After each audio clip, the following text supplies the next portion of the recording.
The face on the thumbnail is immortalized, printed in black and red like a warning. On T-shirts, posters, coffee mugs, and on history itself. A symbol of rebellion. But symbols don't bleed. Men do. Who was the man beneath the beret? How does a privileged medical student from Argentina abandon comfort, abandon safety, and walk willingly into war? This is the story of Ernesto Che Guevara. A journey through jungles thick with gunpowder and ideology. Through whispers of revolution and the echo of rifle shots in the dark. Not just the making of a guerrilla fighter, but the forging of a myth. A story of obsession, of sacrifice, of a dream so powerful it demanded everything in return. And once you choose revolution, there is no turning back. If you crave stories of power, sacrifice, and rebellion, subscribe to Crash Case and step deeper into the shadows of history. Let's begin. Part 1. The Making. Argentina, 1928. A boy named Ernesto Guevara is born into a middle-class family. Young Ernesto read books while other kids ran and played. Ernesto often sitting in his room and staring out of a window. Doctors said he would live a limited life. No adventure. But he refused to listen and he said, "I am not afraid of death or difficulties. The only thing that scares me is the inability to live fully." He played rugby, the toughest sport they had. They called him Fuser, the Furious One. Because when everyone expected him to quit, he got angry. And he fought. His house was not ordinary. Books everywhere. Talk of politics at the dinner table. He grew up hearing about injustice, socialism, the fight between the poor and the powerful. Maybe that's why he chose the medical path. A respectable life. His family was proud. 1951, 1 year left for his final exams. And instead of studying, he and his friend Alberto hopped on a beat-up motorcycle. They planned to see all of South America in 5 months. 8,000 kilometers. No money and plan, just road. They had no idea that this trip would change everything. At first, it was adventure. Freedom. But then, in Chile, they saw the miners, who worked in the Chuquicamata copper mine owned by an American company. They worked 12 hours underground, breathed dust, died young, and were paid almost nothing. He saw their hands. He realized medicine could fix a broken bone. But what fixes a broken system? How can one heal individuals when the entire society is sick? Then came Peru, the San Pablo leprosy colony. Patients were separated from the healthy by a river. Outcasts. Forgotten. The doctors stayed on the safe side. Ernesto crossed the river. He shook their hands and treated them like human beings. On his birthday, he gave a speech. He stood on one side of the river, the patients on the other. He called them his brothers and sisters. Ernesto, I ain't not a student anymore. Something in his eyes has changed. That night, something clicked. He wrote in his diary, I began to realize at that time that there were things that were almost as important to me as becoming a famous researcher. I wanted to help those people. When he came back to Argentina, he was not the same man. He finished medical school, became a doctor. But the diploma felt hollow now. At a map, his finger tracing the route again, lingering on Guatemala. He could have stayed, built a clinic, made money, lived a comfortable life. That was the smart and safe choice. The choice everyone expected. But the man who crossed the river for strangers could not sit still. The spark had been lit. He leave again. Part 2, the transformation. He traveled north, watching, learning, waiting. Those days everyone was talking about Guatemala. A president named Jacobo Arbenz was doing something radical. He was taking land from huge foreign companies and giving it back to poor farmers. So what is the problem in this? America. That land belonged to an American corporation with friends in Washington. Ernesto arrived in Guatemala full of hope. A place where change was happening. Peacefully. Legally. This was proof that the system could be fixed from within. But he was wrong. The United States named this radical act as a communist threat. CIA planned a coup. They bombed the capital. Result? Arbenz resigned. The reform died. Farmers lost their land again. And the American companies came back. Ernesto watching bombs fall. Helpless. His fists clenching. He saw what happens when you try to change things peacefully. The powerful don't negotiate. They crush you. He later wrote, "I witnessed the capitalist imperialist forces crush a democratic revolution. And I knew then that the only path was armed struggle." Sooner he realized meaningful statements are trash without a powerful man to say them. As a result of his reforming statement, he became wanted. Not in that way. He barely escaped and fled to Mexico all alone. Now there is no country to call home. Mexico City, 1955. He was a refugee. No money. No future. Sleeping in rented rooms. The fire inside of his eyes was the only thing keeping him warm. And then a knock on the door. A young man, his name was Fidel Castro. A Cuban lawyer who had just been released from prison. He and his brother Raul were planning something crazy. The plan is to invade Cuba with just 82 men and overthrow a US-backed dictator named Batista. A dictator with an army of more than 40,000. Tanks, planes and American support. Ernesto and Fidel talking all night.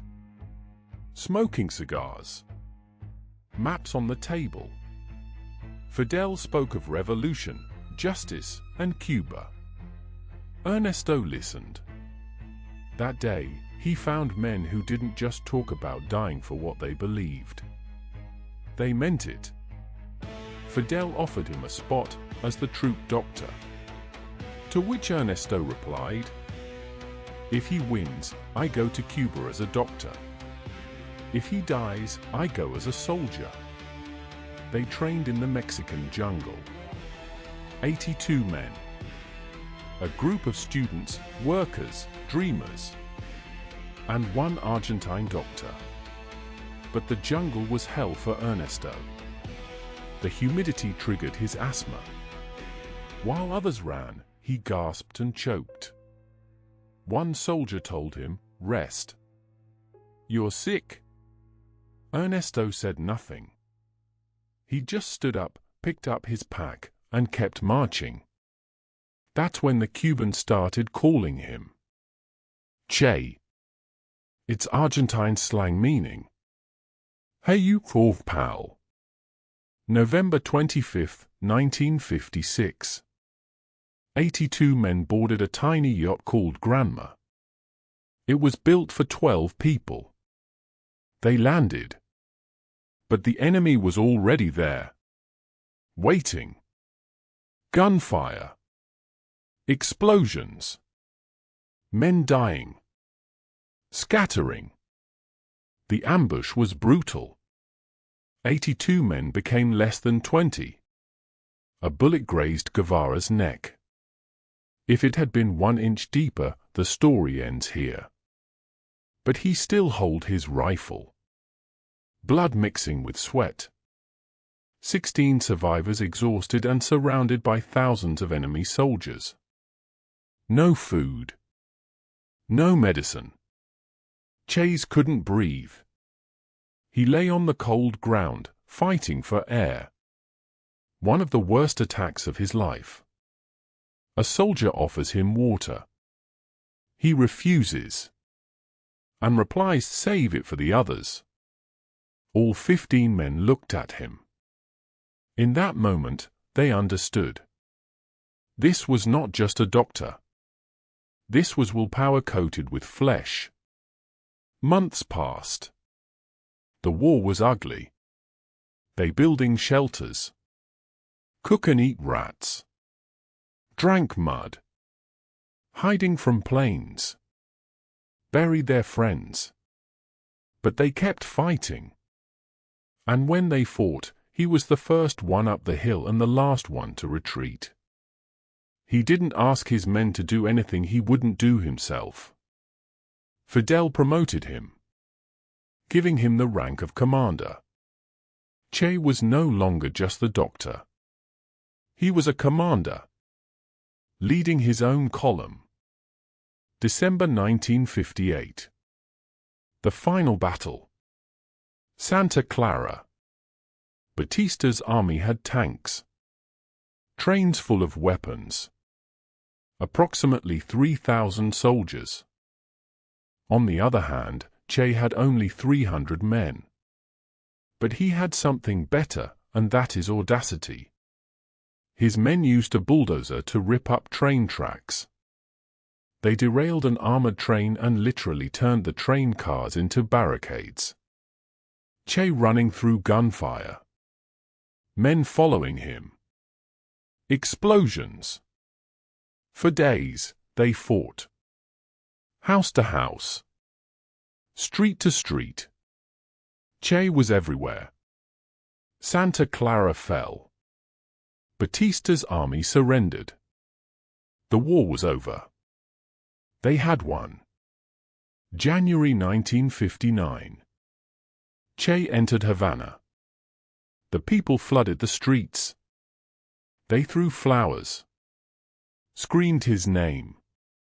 The doctor from Argentina was now a hero of the Cuban Revolution.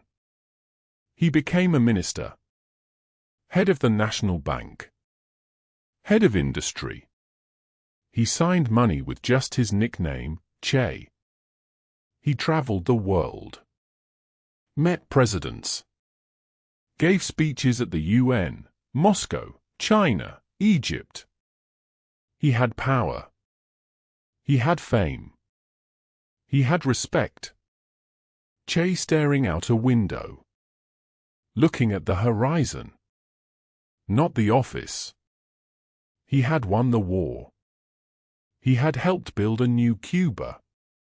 But the revolutionary was trapped in a suit. His eyes, looking out a window, looking at the horizon, not the office. Part 3, The Answer. Havana, 1964. Che Guevara sits in an office. His hands, once held a rifle, now holds a pen. He felt like his suit is eating him alive. He miss. Mountains. Gunfire. Men cheering. Then back to the silent office. He believed in something called the new man. A human being who works not for money, but for love of humanity. But how could he teach others to sacrifice while he sat in comfort. At that night he was standing in front of a map in his office. His finger touches Africa, then South America. Next moment, Che writing a letter. His hand trembles slightly. He makes the decision. He resigns from everything. His government posts, his Cuban citizenship, his power, his comfort. He writes a farewell letter to Fidel. In that he writes, "I have fulfilled my duty to Cuba. Now I must fulfill my duty to the world. Other lands of the world call for my modest efforts." He looked at his children's drawings on the wall. He will never see them again. He writes to his children, "Above all, try to feel deeply any injustice committed against anyone, anywhere in the world. It is the most beautiful quality of a revolutionary." The letter folds. Closes. Che walks out into the dark.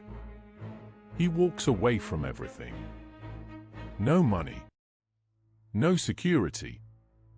Just a rifle. And a dream. Africa in the Congo. A revolution was happening. But from the start, something was wrong. The men he came to fight with were not like the Cubans. These African men just laugh and drink. They didn't want to train. They didn't want to fight. They wanted to get paid. Che watching them with confusion. Che arguing with a local commander. He tried to teach them discipline, sacrifice, love for the people, showing them how to holding rifles, how to move in the jungle to set ambushes. Che was not a man who gave up easily. Day after day, he showed them how to fight, how to survive, how to believe. Slowly, they began to change. They started listening. They started believing. Che made them believe that they could win. He prepared them for the biggest attack. They were ready and united. Morning came. Che woke up looking around with his men for Africans. But there were no soldiers. Just empty camps. They were not captured. Not killed. They simply left. While he believed in them, the local commander made a deal. A secret agreement. That he would pull his men out at the last moment. In exchange of money, power, safety. He stood there, in the middle of the African jungle. Men he trained. Men he trusted. They sold him out for a few dollars. For the first time in his life, Che did not know what to do. The man who never lost, lost. Not in battle. In spirit. He left the Congo in secret. He was broken and silent. But a revolutionary cannot sit still. Even broken, he moves. On a boat. Looking back at Africa. 1966, he enters Bolivia in secret. A small group of men.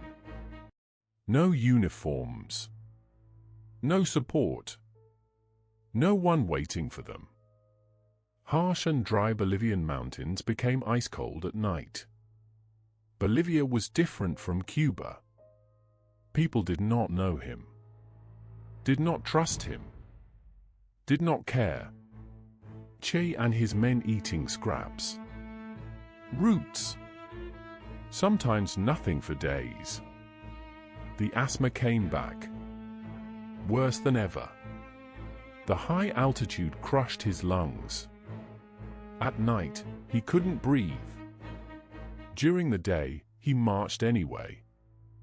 But hunger and asthma was not enough.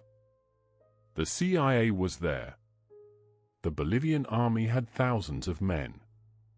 One by one, his men hunted, captured, killed, deserted. The group got smaller. The circle got tighter. October 8, 1967. The Euro Ravine. They were surrounded. Che fired his rifle until it clicked empty. His men beside him falling. Che hit in the leg. Falling. Soldiers rushing at him. A bullet hit his leg. He fell. Soldiers grabbed him. The great commander was caught. They took him to a tiny village, La Higuera, a one-room schoolhouse. They tied his hands, left him on the floor. The next day, the order came from the CIA station. No trial, no prison, no negotiation. A young soldier named Mario Turan was chosen. He was drunk. His hands were shaking. Che looked at him and said his last words. "Shoot, coward. You are only going to kill a man." The rifle raises. Che's eyes. But this time there was no spark in it. Instead they were cold. Calm. Relieved. October 9th, 1967. Che Guevara died. He was 39 years old. They tried to erase him. They cut off his hands to prove he was dead. They buried him in a secret grave. No one can kill an idea. You cannot bury a dream. Che Guevara died. But his symbol became immortal.